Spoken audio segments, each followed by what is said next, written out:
It began with a whisper. A quiet rumor circulating through the corridors of Westminster, dismissed at first, ignored by the press, but soon impossible to contain.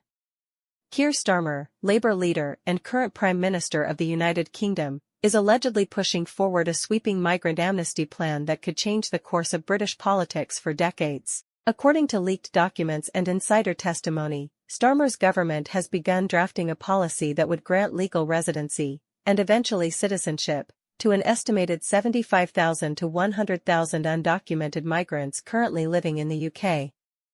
The criteria? Vague. The timeline? Rushed. And the consequences?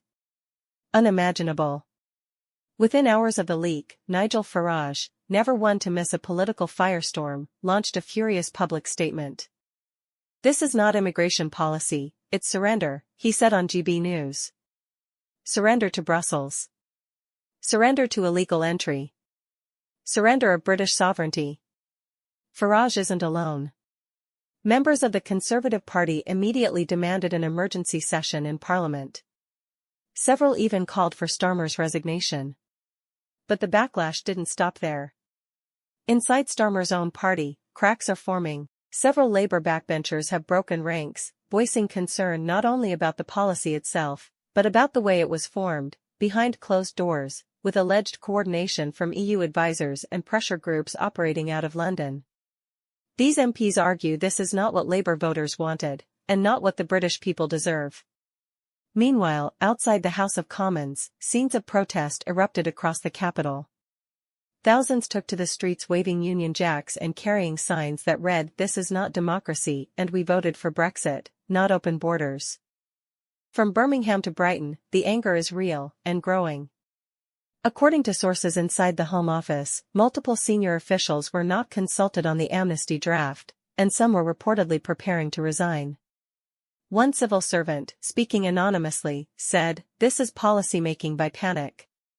The PM is trying to manage migration numbers through shortcuts, and it's going to blow up in his face." Others argue this is all part of a much bigger plan. A plan to quietly realign Britain with EU norms and frameworks, effectively reversing Brexit without triggering an official referendum. Farage and other political commentators are now suggesting that Starmer is laying the groundwork for Britain's eventual return to the European Union, beginning with relaxed migration laws, rejoining various European courts, and slowly weakening the UK's border autonomy. And make no mistake, this isn't just a domestic policy fight, it's geopolitical. Brussels has reportedly welcomed the amnesty, seeing it as a sign of renewed cooperation. Meanwhile, former Brexit architects are calling it treason. And now, the pressure is mounting from all sides. Public support for Starmer is beginning to dip in key constituencies, according to a flash poll conducted within 48 hours of the news breaking. Swing voters in Northern England and the Midlands, who gave Labour its recent resurgence, are expressing shock and betrayal. In private, Labour strategists are panicking. Sources within the party say Starmer is holding emergency meetings to contain the revolt.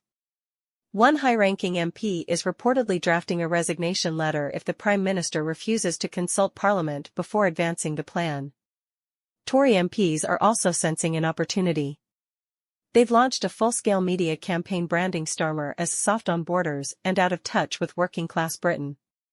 Rishi Sunak, sensing a political revival, made a rare appearance in the Commons, accusing Starmer of governing from the shadows and undermining the will of the people. But the story doesn't end there. Over the weekend, new developments added fuel to the fire. Reports suggest that the Migrant Amnesty isn't just about residency. Some officials within the Department for Levelling Up have been briefed on proposed housing plans to accommodate newly legalised migrants, including special housing access in London boroughs where the housing crisis is already spiralling. This, critics argue, could lead to further unrest and division in British communities already under pressure. Social media has exploded with reaction videos, citizen protests, and viral clips of Farage calling for a Brexit 2.0 movement. Some are even suggesting he's preparing to run again, not just as a commentator, but as a candidate for national leadership. And if Labour's internal rebellion grows, that may not be far-fetched. As it stands, Starmer has refused to publicly confirm or deny the leaked amnesty details. But silence is no longer an option. MPs are demanding a formal statement. Protesters are demanding answers. And voters across Britain are demanding accountability. What happens next will define the direction of Britain's future. Will the UK stand firm on its borders, or will it be quietly transformed through backroom deals?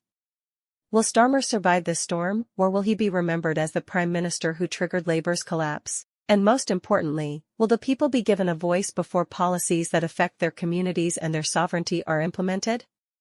In this 30-minute investigation, Update Britain will uncover the timeline of this crisis, reveal the names of the key players involved, and track the growing rebellion within Westminster. The truth is more shocking than the headlines, and the consequences are more far-reaching than anyone in the mainstream media dares to admit. Stay with us, because the political storm is far from over.